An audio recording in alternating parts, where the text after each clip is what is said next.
واحد ياخذ خاوه من مدير عام، ياخذ خاوه من مدير عام. يعني انا سولفنا احد المدراء، احد المدراء العامين حكالي، مدراء المصارف حكالي، قال لي جاني في الشخصيه فلان فلان فلان، قال لي اريد كم مليون دولار. كم مليون دولار؟ تفويض من رئيس الوزراء فداي. كم مليون دولار؟ يعني ايش كم مليون؟ من ال 250 وفوق. انا ما اذكر لك الرقم لانه ما اذكر لك الرقم كله. لانه يجوز هسه انت تطلع من الاستوديو تطلع. لا كمليات يا سامع. قال لي اريده لمده شهر.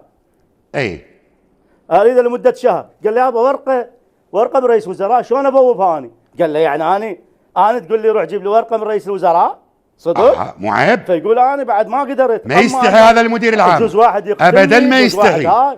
ما يستحي. قلت لهم عمي جيبوا له هاي الفلوس، يلا عيني اخذهن. 250 مليون. اخذهن والله انا ما دولار لو دينار؟ فتره ما نايم.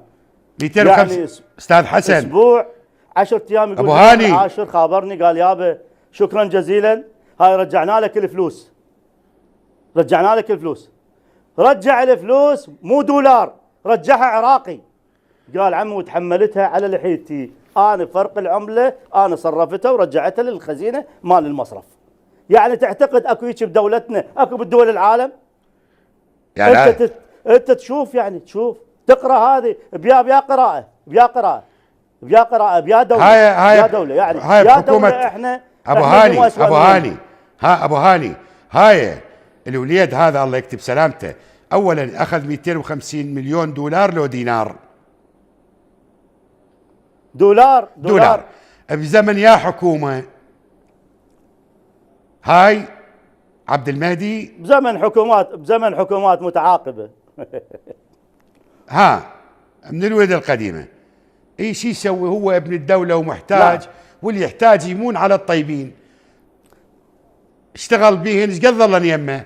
والله اذا هيك انا وياك هم اروح اشوف له واحد ابو مصرف صديقي وانا وياك اقول له استاذ نجم يريد له فد مليون دولار. هو يا استاذ نجم، هو احنا مو زين هم حاملين هم زين بيد الله اللي هو ومو بيدك. انت تريد تورطنا؟ انا ما ادري.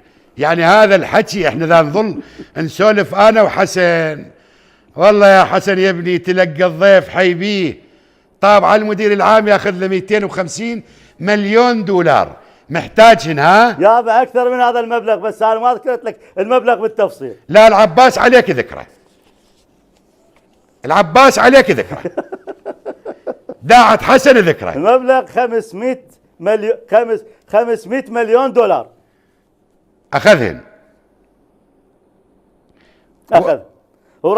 ورجع له عراقي.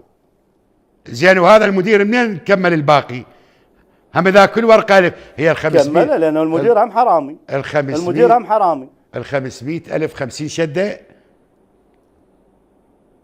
500 مليون استاذ. انا مقير بالرياضيات، هاي الفلوس ما اعرف. زين هسه احنا انت جنابك هسه تجيب وتودع مبلغ عندك في احد المصارف الاهليه. احد المصارف، ابو المصرف يروح يستثمر هذه الاموال خارج العراق ويشتري بها عقارات، لو ياخذ صديقته ويروح لبنان، لو ياخذ صديقته ويروح للامارات. تيجي برا افلس المصرف، يابا جيبوا لنا وصي على المصرف.